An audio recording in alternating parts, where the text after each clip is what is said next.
Time for our final summer trip. We're taking the convenient direct train from Cambridge to Brighton, just 2.5 hours. It's a great route that even gives us a quick glimpse of central London as we pass through, bringing us to the seaside before the autumn officially sets in.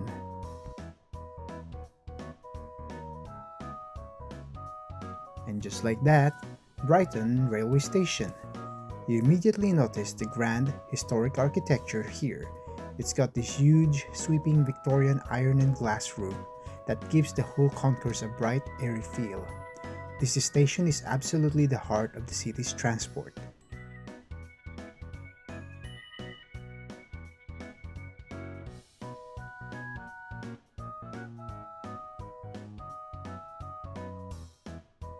And here it is, our home for the next 4 nights. We checked in at the Charm Brighton Boutique Hotel and Spa, and I think charm's the perfect word for it. It's located right here in the fashionable Camptown area, which is fantastic, as we are only a minute's walk from the seafront. We really appreciate that they haven't missed any of the essentials. You've got the pool setup here, complimentary coffee and tea, a water boiler, and a mini fridge for drinks. For security, there's a secured locker and yes, a crucial warming blanket for those cooler nights.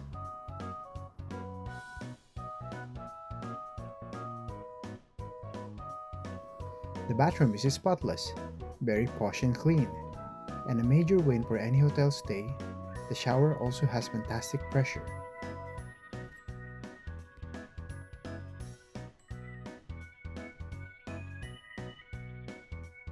Plus, the room is equipped with air conditioning, which is always great to have for those changing pre-autumn temperatures. We truly got lucky with the weather. We've been blessed with a gorgeous, sunny day on our very first day here in Brighton. The beautiful forecast demanded one thing. We're heading straight to the Pebbles to capture the seaside energy and fully enjoy this incredible burst of warmth.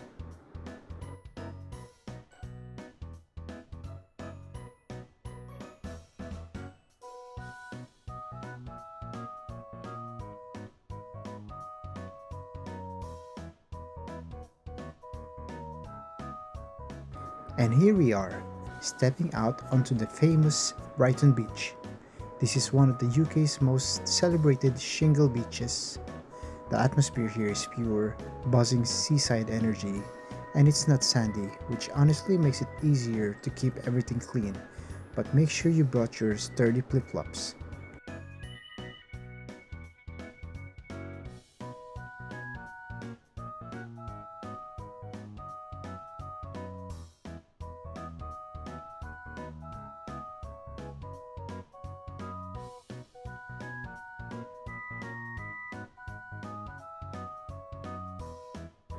From this vantage point, you can clearly see the magnificent Brighton Palace Pier in the distance.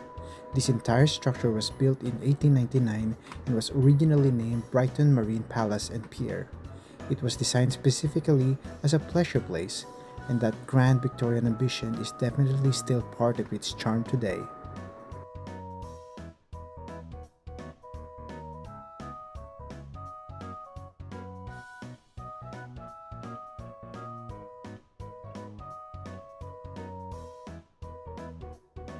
Note down that there's an entrance fee to enter Brighton Palace Pier. It's £2 for one adult, £1 for one child, or £5 for a family that consists of 2 adults plus up to 4 children.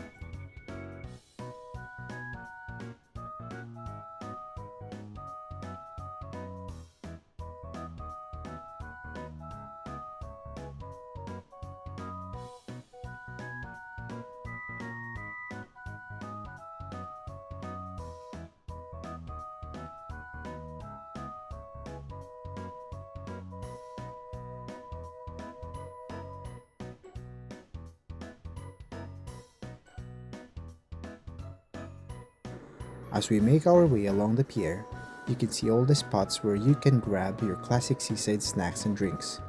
Unfortunately, being out here early, most of the food and drink stalls are still closed.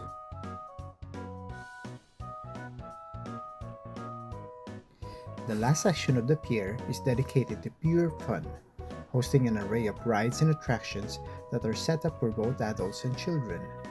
It's a huge entertainment area over the water, and we definitely need to explore what it has to offer.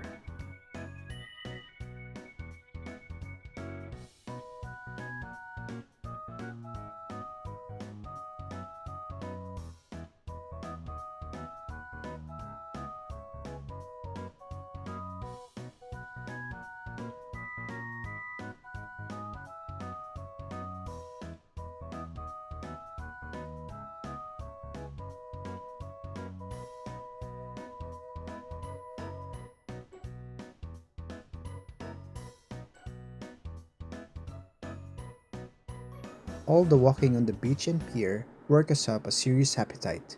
We landed on Sawadi Thai, and we couldn't be happier as we absolutely love Thai food. Their menu offers a great full range of authentic Thai dishes. Everything we ordered looked fantastic, and most importantly, the taste was absolutely spot on.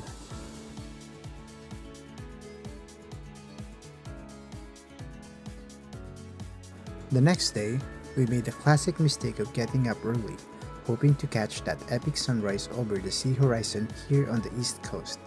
However, the reality check is that the sun has already climbed high, and from our spot, it's unfortunately risen right behind the residential rooftops, so no grand ocean sunrise shot today, but at least we got an early start.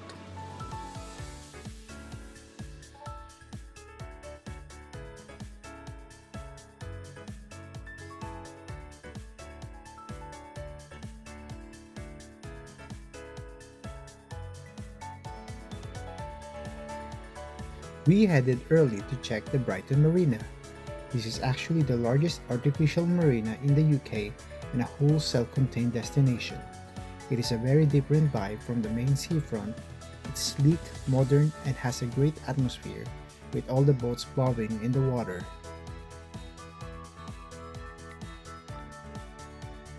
The funny thing about this area is how massive it is. The construction took several years back in the 1970s, and it covers over 127 acres. It's not just for boats either. Down here, you have an incredible range of entertainment, a cinema, bowling, and loads of popular restaurants and shops lining the boardwalk.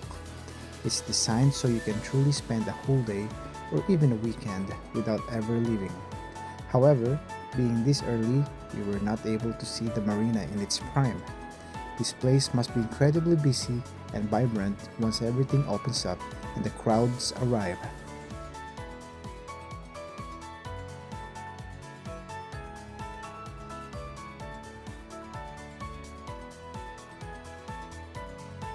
If you walk toward the far eastern end of the marina basin, the view completely changes. You're immediately faced with the raw, mesmerizing chalk cliffs. This area is known as Black Rock, and these cliffs are more than just a beautiful backdrop. These towering cliffs are designated as a site of special scientific interest because the exposed layers here contains what's called a raised beach. This is essentially an ancient pebble beach that was updated over time due to tectonic shifts. This raised beach layer dates back to a period of global warming around 250,000 years ago. We decided to stop for lunch at Tabo's Lounge and Grill, which serves Mediterranean food right here on the waterfront. We were so happy with this choice. Time to dive into the main commercial and cultural engine of the city. We're exploring Brighton City Centre, an area that pulses with a unique blend of historic architecture and modern creative energy.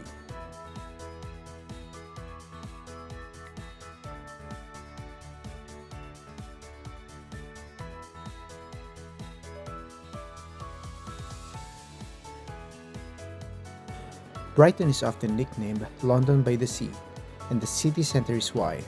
It has a non-stop, busy atmosphere, yet it's entirely inclusive and community-driven.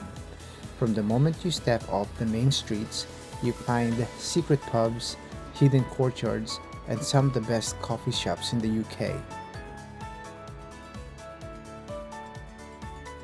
Right here, at the heart of the city's intersection, stands the historic Jubilee Clock Tower. It is a 75-foot tall landmark built back in 1888 to commemorate Queen Victoria's Golden Jubilee.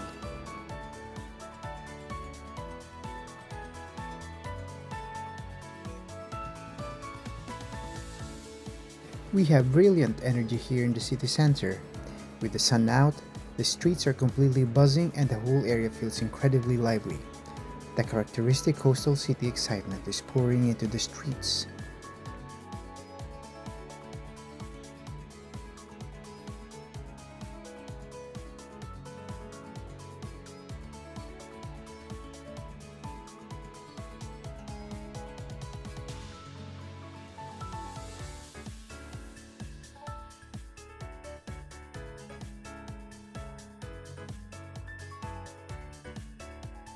And out there you can see the magnificent Royal Pavilion, which we are definitely planning to visit later.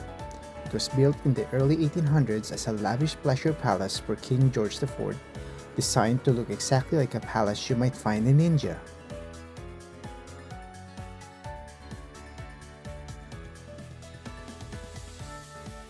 We are taking a short walk now through St. James Street, heading back to our hotel. We were so lucky with our choice of place to stay, as it is perfectly located within walking distance of the beach, the pier, and all the lively city center action.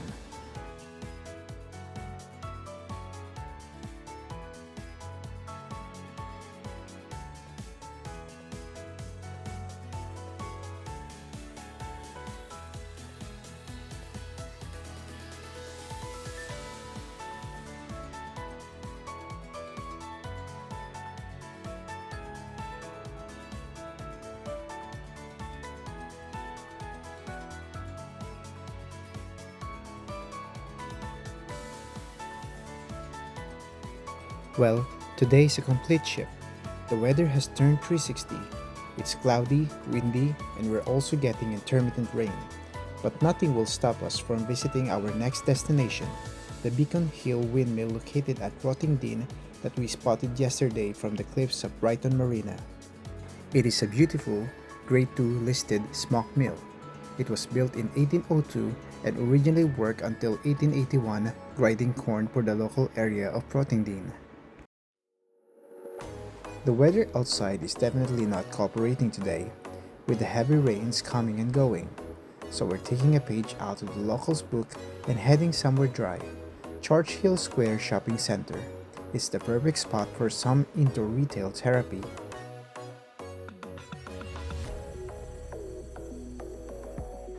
While the North Lane is all about independent shops, Churchill Square is where you find the major names. It houses over 80 high street brand shops, restaurants, and cafes across 3 floors. It's the ultimate one-stop spot for mainstream shopping on the South Coast.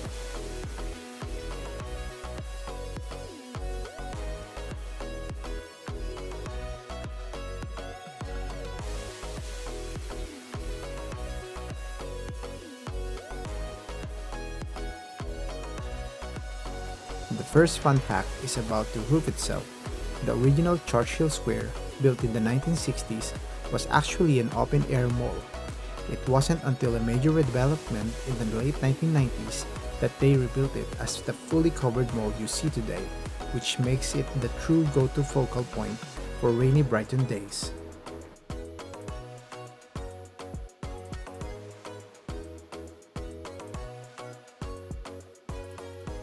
Escaping the rain now for a bit of calm, we are entering St. Paul's Parish Church, which is centrally located on West Street, right in the heart of the main shopping area. This Grade 2 listed building, completed in 1848, was originally built as a mission church specifically for Brighton's local fishing community that lived in the poor, densely populated area nearby. You can still find references to this past inside, with one of the vestries dedicated as the Fisherman's Vestry.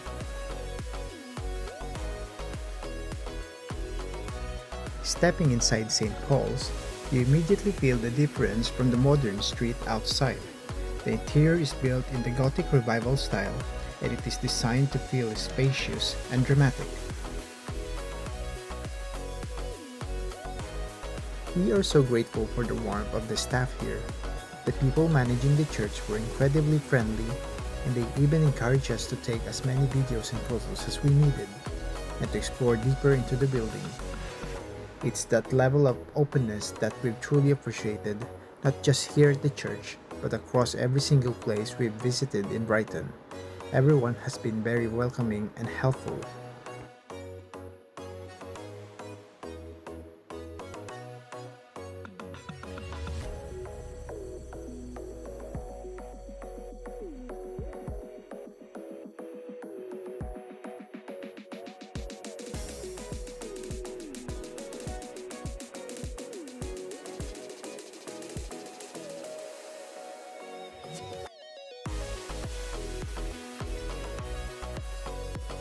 We found an ultimate bargain to have our lunch at Casa della Pizza on North Street.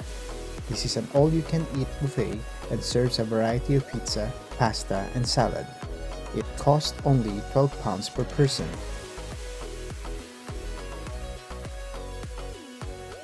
After a bit of a walk, we finally arrived at this spectacular architectural fantasy, the Royal Pavilion, right here in the heart of Brighton.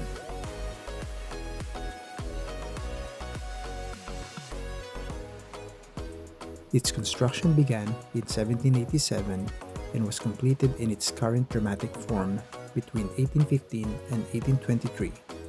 This was the lavish pleasure palace for King George IV, and it's famous for its unique blend of Indo-Saracenic exterior architecture. If you are looking for an incredible Asian buffet, we highly recommend Nine Dragons Japanese Restaurant, located right in the city center at 165 North Street. They run an all-you-can-eat buffet with a huge, diverse spread of fresh Japanese and Chinese dishes for £20 per person. On top of that, the customer service is top-notch. Our next stop takes us right into Brighton's ancient history. We are taking a stroll through the lanes, a truly quirky labyrinth of pedestrianized streets nestled between the North Lane and the seafront. Unlike the planned grid of many modern cities, the confusing, tight layout of the lanes is completely deliberate. It follows the original street plan of Brighthelmstone, the small fishing village Brighton was centuries ago. These alleys, sometimes called Twittens by locals, are the very foundation of the old town, with parts dating back to the late 16th century. The lanes are world famous for their density of jewelry shops. This area boasts the largest concentration of independent, antique, and second-hand jewelries anywhere in the UK outside of London. It's a dedicated treasure hunt for engagement rings, vintage pieces, and bespoke creations.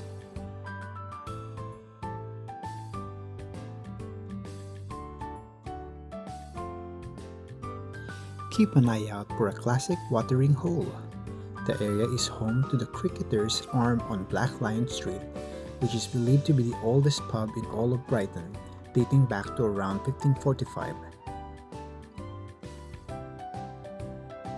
After our deep dive into the city's historic streets, the sound of the ocean calls us back. The weather may be cloudy, but the ocean waves are much stronger today.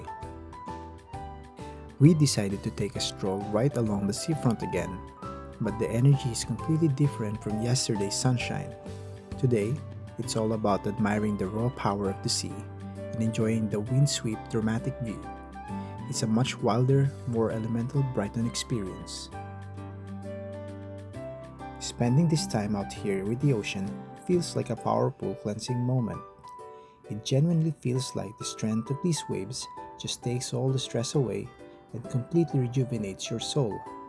Seeing the sheer scale and raw force of the water makes you realize how truly amazing our world is.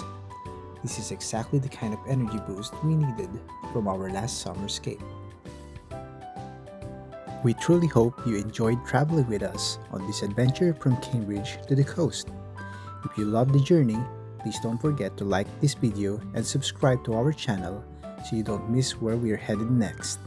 Thanks for watching, and we will see you guys again soon.